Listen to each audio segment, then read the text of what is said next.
귀여를 준비하는 분들에게 사실 그런 지원 사업은 진짜 엄청 많아요.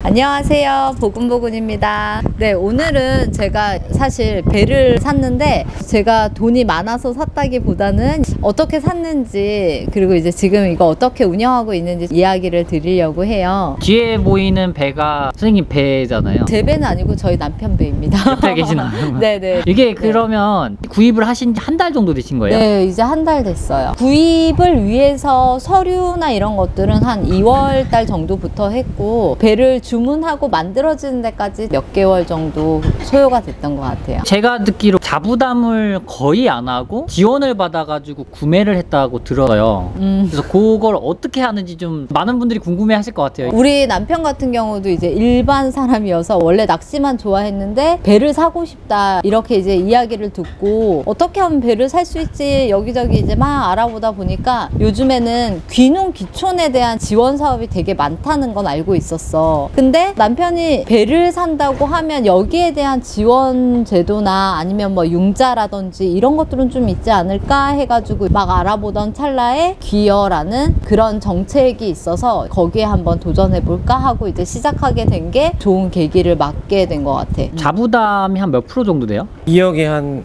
5천만 원 정도니까 한 30%가 좀 넘죠. 배값이 엔진까지 해서 한 1억 정도 들어가고, 1억까지. 그리고 허가값이 한 1억 정도 들어가고, 귀여 기촌이라는 이제 정책이 있는데 그건 이제 시에서 강릉시에서 하는 거고, 그 중에서도 나 같은 경우에는 제촌 비어업인이라고, 그러니까 어촌 지역에 살면서 어업 활동을 안 하는 사람들 한해서 이제 지원을 해주는, 저금리로 대출을 해주는 그런 정책. 그때 말씀하실 때 1%대로. 그러면은 1억 5천이 일단은 1%대로 융자가 된 거고, 일단 시에서는 3억까지, 최대 3억까지 3억 한도 내에서 개인 신용이나 이런 거에 따라서 틀려지고, 거기서 사업 계획서라든지 뭐 이런 걸 다 제출을 해서 거기 선정이 되면 이제 수협에서 평가를 해서 그 배를, 신조 어선 같은 경우에는 톤당 1,050만 원까지. 이게 지금 몇 톤짜리 배예요? 이게 3톤인데 저 배가 지금 6천만 원짜리 배거든요. 근데 3톤이니까 3천만 원밖에 이제 지원은 안 되는 거고, 나머지 3천은 자부담으로 들어가야 되는 거죠. 이 배값이 아까 1억이라고 그러셨잖아요. 엔진이 3천 몇백, 그 다음에 어탐, 프로타, 그 옵션 같은 거 말씀하시는 거죠? 그런 어탐 이런 장비들이 한 1,000만 원 넘게 들어가고요. 거기에 이제 허가가 한 1억 정도 추가가 됩니다. 그럼 일반인들도 방금 전에 형님이 하신 것처럼 구매가 가능하신 거예요? 얼마든지 가능한데 사전에 교육을 미리 이수를 해야 되고, 그리고 가산점이, 자격증이라든지 소형 선박 면허라든지 그런 자격증이 있으면 가산점이 좀 있고, 그 다음에 가족 세대 구성원이 4명 이상이면 또 가산점이 붙고, 선정되기 위해서 제출해야 되는 이제 서류, 이게 내가 하고 싶다고 해서 무조건 되는 건 아니고. 그렇죠. 거네요. 시에서 그러면. 1차적으로 선정이 되고, 2차적으로 수협에서 신용조회를 한 다음에 농심부에 들어가서 농심부에서 승인 떨어지면 그때부터 진행이 가능한 거죠. 저는 1년을 넘게 준비를 했어요. 이거를 일단 의무적으로 교육은 받아야 돼요. 교육은 어디서? 강릉 원주대학교에서 기여 기촌 그런 교육 프로그램이 있어요. 거기에 지원을 해서 100점 만점에 교육 점수 20점, 가족 구성원 때 뭐 한 20점, 사업 계획서 뭐 20점 이래가지고 토탈 점수에서 60점 이상이어야지만 선정이 되는 거고, 그 서류가 이제 수협으로 넘어가게 되는 거죠. 다시 말해서 사실 나라에서는 이런 다양한 정책들을 되게 많이 만들고, 한 5년 전, 10년 전부터 유행했던 게 약간 귀농귀촌이라면 지금 이제 귀어라는 걸로 해서 이제는 어촌까지 이렇게 활성화를 시키기 위해서 나라에서 이런 정책을 만든 거야. 근데 그 귀어에 있어서도 우리 남편 같은 경우는 이 지역에 사니까 제촌 비어업인이라는 이 사업을 지원한 거고, 만약에 내가 서울에 있는데 지금 나도 이런 어업이나 이런 쪽에 관심이 있어서 이런 쪽을 하고 싶어 라고 한다면 그 사람들은 아예 귀어하는 걸로 정책을 받아오면 되는 거고, 그러니까 귀어하는데 여러 가지 옵션이 있어. 그러면 서울에서 보정을 받는 게 더 쉬울까요? 아니면 여기 똑같아요? 그러니까 교육 점수를 채워야 되는데 내가 가장 가까운 곳이 강릉에서 교육이 있다. 그러면은 서울에서도 오고 부산에서도 오고 내가 빨리 교육을 채워야 된다면 그런 식으로 진행이 되는 거기 때문에 약간 이런 것들을 처음 딱 시작했을 때 내가 만약에 이 귀여 귀촌의 지원 사업에 대한 대한 혜택을 누리고 싶다라고 한다면 내가 도전할 정책이 어떤 거냐에 따라서 케이스 바이 케이스가 많은 것 같아. 그러니까 내가 지원받고자 하는 정책 사업을 정한다가 1번이면 2번에 그 사업에 지원하기 위한 충족 요건들을 채워야 돼. 근데 그게 교육일 수도 있고 자격증일 수도 있고 다른 기타 사항일 수도 있는데 그 충족을 하고 나면은 지원 사업을 가게 되고. 그러니까 한 번 교육을 받았다고 해서 딱 받을 수 있는 게 아니라 어떻게 보면은 나라에서 나를 믿고 이 돈을 지원을 해주는 거잖아. 네네. 또는 대출을 해주는 거잖아. 그러니까 개인에 대한 어떤 역량 검증을 하고자 한단 말이야. 그랬을 때 이제 교육이나 자격증이나 이런 것들이 부가적인 나를 평가하는 요소가 되는 거지. 그러면 일단은 실질적으로 거주하는 사람이 아니어도 상관은 없는 거네요. 상관없지. 네, 내가 이렇게 딱 경험해 봤을 때 가장 힘든 점은 이 어촌 마을에 들어와서 같이 이렇게 섞이는 거. 어울려서 어울려 아. 섞이는 그게 가장 힘들고, 그다음에 배에 댈 수 있는 공간을 만들 수 있다는 거, 그것도 정말 힘들고. 그러니까 배를 정박할 수 있는 그렇죠. 공간이 배에 댈 수 있는 없으니까. 공간이 없으니까 그게 제일 힘들고, 그리고 아무리 거기 선정되고 내가 하다못해 배를 구해서 배를 새로 만들었다고 해도 그 어떤 항구에 들어가서 같이 이렇게 마음 편하게 안전하게 이제 배를 묶어놓고 조업할 수 있는 그런 공간을 찾는 게 내가 봤을 땐 가장 어려운 거라고 생각하고 있어요. 그러니까 뭐 보조금 받고 이런 건 사실 그러니까 누구나 할 수 있는 건데 가장 큰 문제는 같이 이렇게 섞이는 게 가장. 그러니까 지금 옆에도 지금 화면은 안 보이지만 막 여러 어선들이 많이 있고 또 여기서 실질적으로 뭐 수십 년 동안 하신 분들이 대부분이잖아요, 그렇죠. 사실. 근데 그분들하고 이렇게 어울리기가 쉽지가 않다는 그렇죠. 거네요. 근데 나는 진짜 우리 남편이 이걸 하면서 배가 여기 오기 진짜 몇 개월 전부터 와서 이 동네 분들하고 친해지려고 이것저것 정말 허드렛 일부터 되게 많은 것들을 하고 이랬는데, 정말 여기 배가 오고 나서 지금 내가 이걸 계속 해 나가려면 사실 배를 사갖고 오는 건 진짜 일도 아니었구나 이런 생각을 되게 많이 했거든. 그 정도로 이게 어울리기가 쉽지가 않은 거예요. 저 같은 경우에는 강릉 토백인데 솔직히 여기 아는 형님들도 많고 아는 분들이 많으니까 여기를 오게 됐는데, 그나마 쉽게 들어왔다고 생각을 했는데도 난 엄청 고생을 했거든요. 근데 아무런 연고지가 없고 아는 게 없는 뭐 진짜 뭐 예를 들어 서울 사람이 여기 와서 배를 사가지고 배를 한다는 거는 약간 자존심을 내려놔야 되네요. 완전 없어요. 그리고 또 사치야. 뭐 일단 정책으로 봤을 때는 난 엄청 좋은 정책이라고 생각을 하는데 현실성. 현실성에서 약간 좀 떨어진. 실질적으로 경험을 해보니까 그 어울리기가 쉽지 않은 이유는 뭐예요? 일단은 나이대가 평균 연령이 한 60대. 아니 다시 한번 질문 드릴게요. 어울려야 되는 이유는 뭐예요? 쉽게 하나만 딱 얘기를 해서 네네. 내가 조업을 나갔는데 엔진에 뭐 밧줄이가 끼거나 뭐 아. 그래서 섰는데 그 누구도 나를 뭐 와가지고 끌어주려고 하지도 않고 그냥 나를 이렇게 무시한다면, 그렇게 하면은 굳이 여기서 조업하는 게 의미가 있을까 하는 그런 생각을 많이 하게 됐어요. 도움 주고 받고 또 정보도 많이 공유하고. 어떻게 보면 텃세잖아요. 일반 사람들이 봤을 때는. 그렇죠. 그거를 하시는 이유가 뭘까요? 경쟁자로 인식을 해서 그런가요? 아무래도 고기가 나오는 거는 한정돼 있고 거기에서 뭐 나 혼자 잡아먹을 수 있는 걸 뭐 여럿이서 잡으면 아무래도 좀 수익이 좀 줄 수도 있고 그런데, 그런 부분에 대해서 이제 많이 어촌도 바뀌고 있는 것 같아요.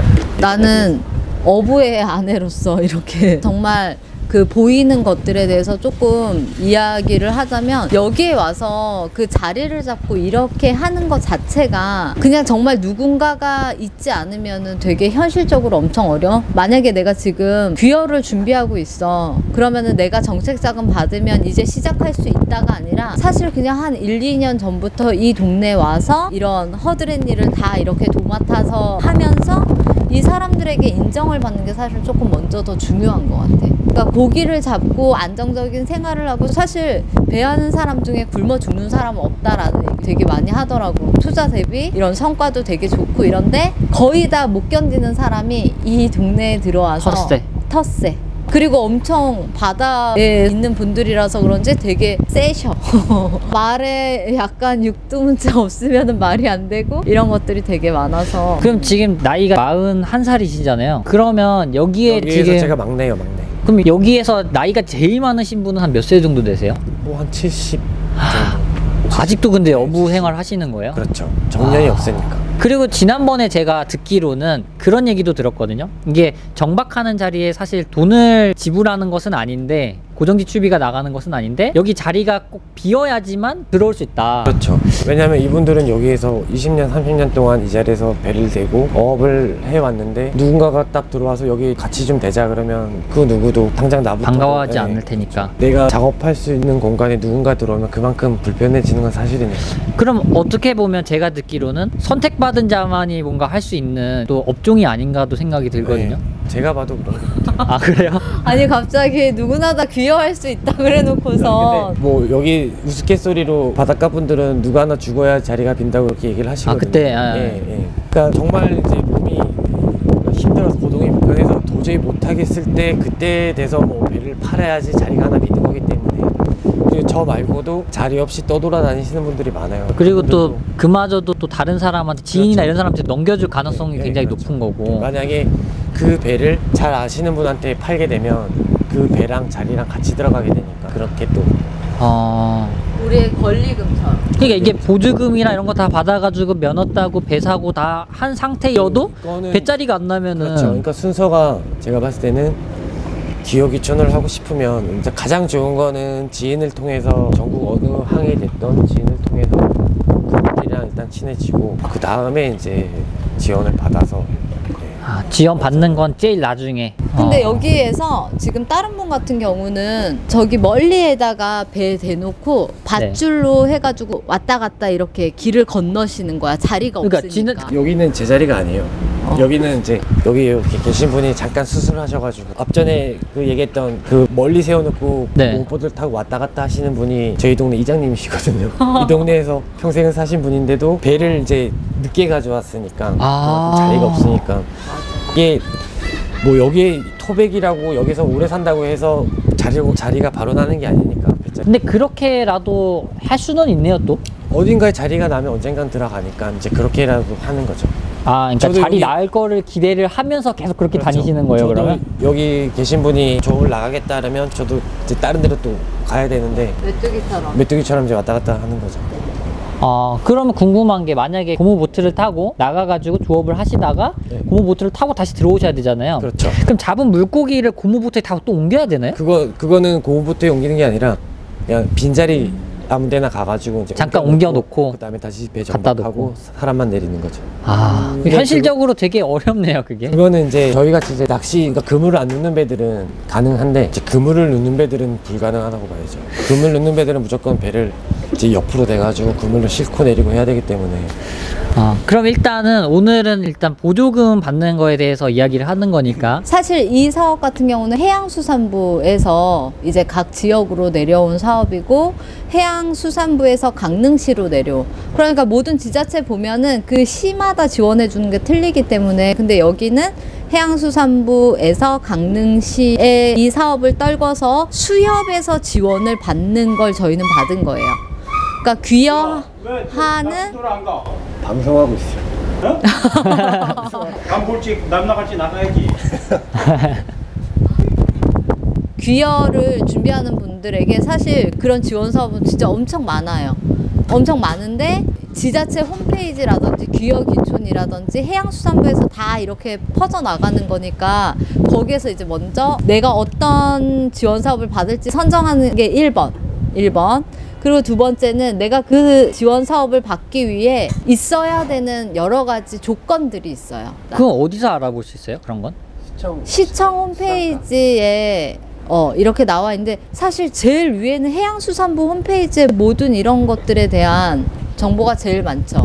그러면 일단은 그 해양수산부 홈페이지, 그 다음에 그 지자체 홈페이지에 가서 알아봐야 되겠다. 담당자를 만나보는 게 가장 정확해요. 그냥 직접 찾아가서 상담을 좀 받아봐라.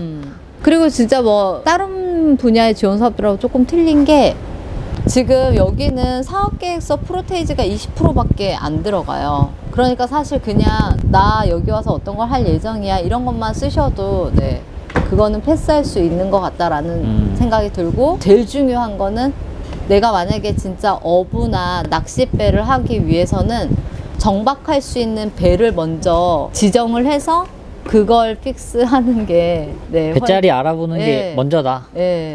근데 쉽지가 않다. 굉장히 어렵다. 네. 근데 배짜리가 없어도 아까 전에 그 이장님처럼 네. 시작은 가능하다라는 네. 거네요. 근데 네. 또 그런 것 같아. 또 이제 한 몇 개월 저도 지나고 보니까 이분들에게 이거 생존이잖아요. 저 생업이니까. 생업이니까. 사실 우리가 그냥 되게 낭만적으로 TV에 나오는 도시어부처럼 그런 로망이 있는 그런 생활은 아니거든요. 그러니까 보면 신랑이 이제 새벽에 나가고 하는 거 이런 거 보면 볼수록 아, 이거 진짜 아무나 하는 게 아니구나 이런 생각이 되게 많이 그러니까 드는 사실 것 같아요. 제가 그냥 봤을 때는 네네. 되게 누구나 꿈꿀 만한 그런 생활을 하고 있다 이렇게 보여지거든요. 왜냐면 배도 사실 요거 제작부터 그냥 처음부터 새 걸로 아예 사신 거고 원하는 대로 지금 튜닝도 막 하셨잖아요, 배에다가. 앞으로도 하실 계획이고, 그리고 또 워낙에 낚시나 고기나 뭐 이런 것들을 워낙에 좋아하시고 이런 것들 즐기시니까 되게 네. 뭔가 꿈꾸는 약간 그런 생활이다 이렇게 느껴지거든요. 누구나 꿈꿀 수 있는데 이 정도 고생도 감수하지 못하면은 저는 뭐 이 정도 용기가 없다면은 저는 꿈을 꾸지 말아야 된다고 생각을 해요.